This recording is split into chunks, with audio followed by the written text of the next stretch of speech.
Hi friends, మహాభారతంలో ఎన్నో ప్రధాన పాత్రలు ఉన్నాయి. అందులో కొన్ని పాత్రలు వీరత్వం చూపే పాత్రలైతే కొన్ని పాత్రలు ప్రేమ చూపే పాత్రలు, అలా చాలానే ఉన్నాయి. భీష్ముడు మహాభారతంలో ఎంతో కీలక పాత్ర పోషించాడు. ఇక భీష్ముని తండ్రి శంతనుడు. శంతన మహారాజుతోనే మహాభారతం మొదలైంది. శంతనునికి గంగాదేవికి జన్మించిన కుమారుడే భీష్ముడు. గంగాదేవి శంతనుణ్ణి వదిలి వెళ్లాక శంతనుడు సత్యవతిని వివాహం చేసుకుంటాడు. సత్యవతి మహాభారతంలోని స్త్రీలలో అత్యంత సౌందర్యవతులలో సత్యవతి కూడా ఒకరుగా చెప్పబడ్డారు. సత్యవతి, అలాగే సత్యవతికి కలిగిన సంతానం, ఆ తర్వాత వారి సంతానం, అలా చివరకు కౌరవులు పాండవుల వరకు వచ్చింది. మహాభారతంలో కొందరి కథలు వినడానికి ఎంతో ఆసక్తికరంగా ఉంటాయి. భీష్మునికి ఉగ్రాయుధునికి గల సంబంధం ఏమిటి? ఉగ్రాయుధునికి సత్యవతికి గల సంబంధం ఏమిటి? అసలు ఉగ్రాయుధుడు ఎవరు? ఉగ్రాయుధుడు సత్యవతిని ఎందుకు బలవంతంగా హస్తిన నుండి ఎత్తుకెళ్లాడు? అప్పుడు భీష్ముడు ఏం చేశాడు? ఇలాంటి సందేహాలన్నింటికీ సమాధానాలు ఈ వీడియోలో తెలుసుకుందాం. వీడియో చూస్తున్న వారిలో ఎవరైనా శ్రీకృష్ణుని భక్తులు ఉన్నట్లయితే తప్పకుండా జై శ్రీకృష్ణ అని కామెంట్ చేయండి. అంతకంటే ముందు ఎవరైనా మన ఛానల్ ని ఫస్ట్ టైం చూస్తుంటే ప్లీజ్ సబ్స్క్రైబ్ చేసుకోండి. అలాగే ఈ వీడియోని తప్పకుండా లైక్ చేయండి. మీ ఒక్క లైక్ మాకెంతో సపోర్ట్నిస్తుంది. హస్తినాపుర రాజ్యాన్ని ప్రతీప అనే రాజు పరిపాలిస్తుండేవాడు. ప్రతీపునికి దేవాపి, బహ్లిక, శంతనుడు ముగ్గురు కుమారులు జన్మించారు. దేవాపి కుష్ఠవ్యాధిగ్రస్తుడు. అతన్ని రాజును చేయడం ప్రజలు వ్యతిరేకించారు. ఆ తర్వాత బహ్లిక రాజ్యాధికారం వద్దని తనకు తానుగా నిరాకరించాడు. ప్రతిపరాజు బహ్లికకు ఒక చిన్న రాజ్యాన్ని బహుమతిగా ఇచ్చాడు. దేవాపి సన్యాసిగా మారి తపస్సుకై అడవులకు వెళ్లిపోయాడు. బాహ్లిక తనకిచ్చిన చిన్న రాజ్యంకు వెళ్లిపోయాడు. ఇక మిగిలింది శంతనుడు. తన సోదరుల అంగీకారం అలాగే ఆశీర్వాదంతో శంతనుడు హస్తినాపురానికి రాజయ్యాడు. ఆ తర్వాత ప్రతిపరాజు మరణించాడు. శంతనుడు హస్తినను పరిపాలిస్తున్న సమయంలో ఒకసారి గంగానది తీరానికి వెళ్లి తిరుగుతూ ఉండగా అక్కడ ఒక అందమైన స్త్రీని చూస్తాడు. ఆమె గంగాదేవి. కాని ఆ విషయం శంతనునికి తెలియదు. ఆ అందమైన స్త్రీని చూసి ఇష్టపడి ఆమె వద్దకు వెళ్లి శంతనుడు తన ఇష్టాన్ని వ్యక్తపరుస్తాడు. అందుకు ఆమె ఒక షరతు పెడుతుంది. తాను ఏం చేసినా ప్రశ్నించకూడదు. ఒకవేళ ప్రశ్నించినట్లయితే శంతనుణ్ణి వదిలి వెళ్లిపోతానని ఆమె చెప్తుంది. ఆ షరతుకు శంతనుడు అంగీకరిస్తాడు. శంతనుడు గంగాదేవిని వివాహం చేసుకుంటాడు. వారికి ఒక బిడ్డ జన్మిస్తాడు. అయితే ఆ బిడ్డ జన్మించగానే ఆ బిడ్డను తీసుకెళ్లి గంగలో పడేస్తుంది. అది చూసిన శంతనుడు ఆమెను ప్రశ్నించడు, కాని ఎంతగానో బాధపడతాడు. ఆ తర్వాత శంతనునికి గంగాదేవికి మళ్లీ బిడ్డ జన్మిస్తాడు. ఆ బిడ్డను కూడా తీసుకుని మళ్లీ శంతనుడు చూస్తుండగానే గంగలో పడేస్తుంది. శంతనుడు తనలో తానే ఎంతో దుఃఖించాడు. ఆ విధంగా ఆమె తన 7 బిడ్డలను గంగలో పడేస్తుంది. ఎంతో వేదనకు గురవుతాడు శంతనుడు. 8వ బిడ్డ జన్మించగానే మళ్లీ ఆ బిడ్డను తీసుకెళ్లి గంగలో పడేస్తుంటే శంతనుడు ఆమెను అడ్డుకుంటాడు. ఎందుకిలా చేస్తున్నావంటూ ప్రశ్నిస్తాడు. పుట్టిన బిడ్డలందరినీ ఎందుకిలా పడేస్తున్నావు అంటూ ఆమెపై గట్టిగా అరుస్తాడు. వెంటనే ఆమె రూపాన్ని ధరిస్తుంది. ఆమె ఎవరో కాదు, గంగాదేవి అని తెలుసుకున్న శంతనుడు ఆశ్చర్యపోతాడు.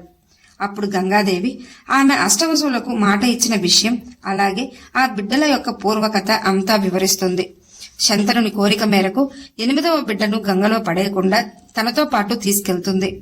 కాని కొంతకాలం ఆమె వద్ద ఉంచుకొని తర్వాత మీకు అప్పగిస్తానని చెప్పి ఆ బిడ్డను తీసుకెళ్తుంది. ఆ బిడ్డకు దేవవ్రతుడు అనే నామకరణం చేసి పెంచి పెద్ద చేస్తుంది. దేవవ్రతుడు వశిష్ఠుని వద్ద వేదాంగాలతో పాటు గ్రంథాల గురించి కూడా అభ్యసించాడు.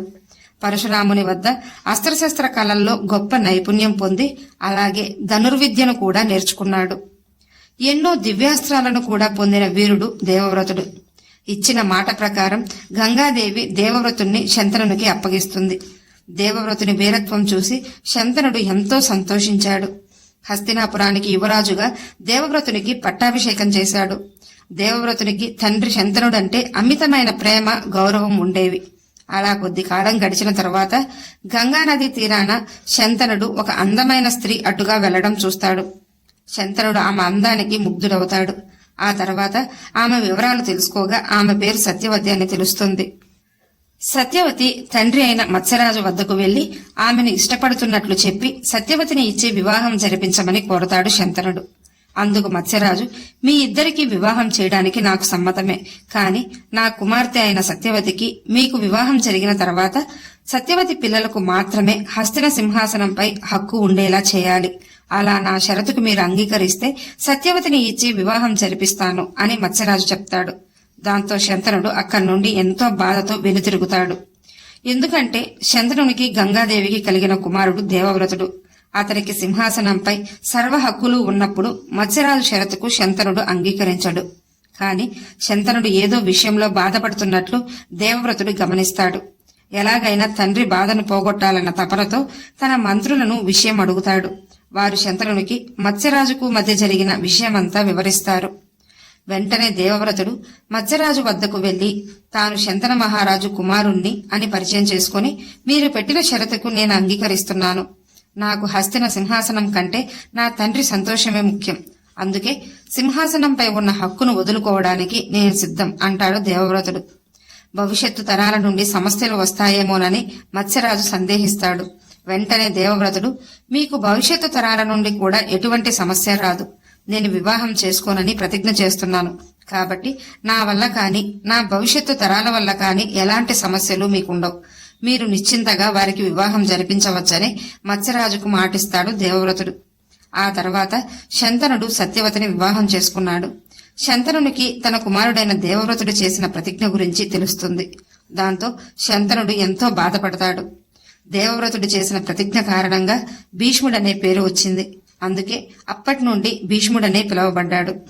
తండ్రి అయిన శంతనుడు కుమారుడు చేసిన త్యాగానికి స్వచ్ఛంద మరణం అనే వరాన్ని భీష్మునికి ప్రసాదించాడు.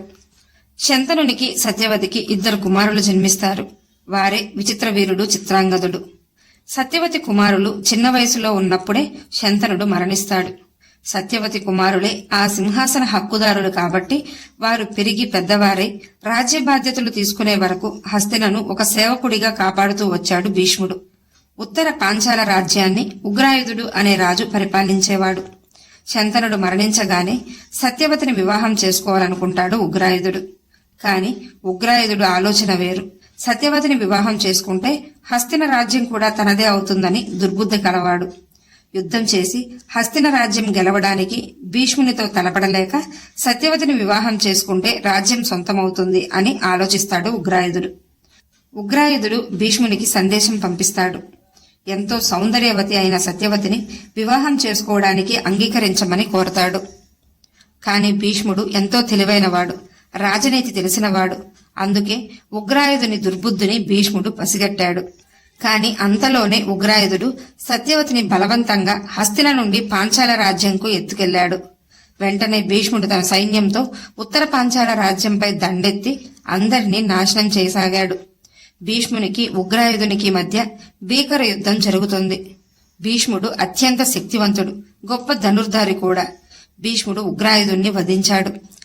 పాంచాల రాజ్యంలోని వారిని దాదాపుగా వధించాడు భీష్ముడు.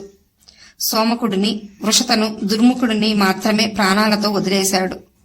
సత్యవతిని క్షేమంగా హస్తినకు తీసుకొచ్చాడు భీష్ముడు. భీష్ముడు తన జీవించి ఉన్నంత కాలం హస్తినను కాపాడుతూనే వచ్చాడు. భీష్ముడు ధర్మాత్ముడు. ఈ వీడియో మీకు నచ్చినట్లయితే లైక్ చేయండి, షేర్ చేయండి, అలాగే సబ్స్క్రైబ్ చేసుకుని పక్కనే ఉన్న బెల్ ఐకాన్ని ఆన్లో ఉంచుకోండి. Thanks for watching.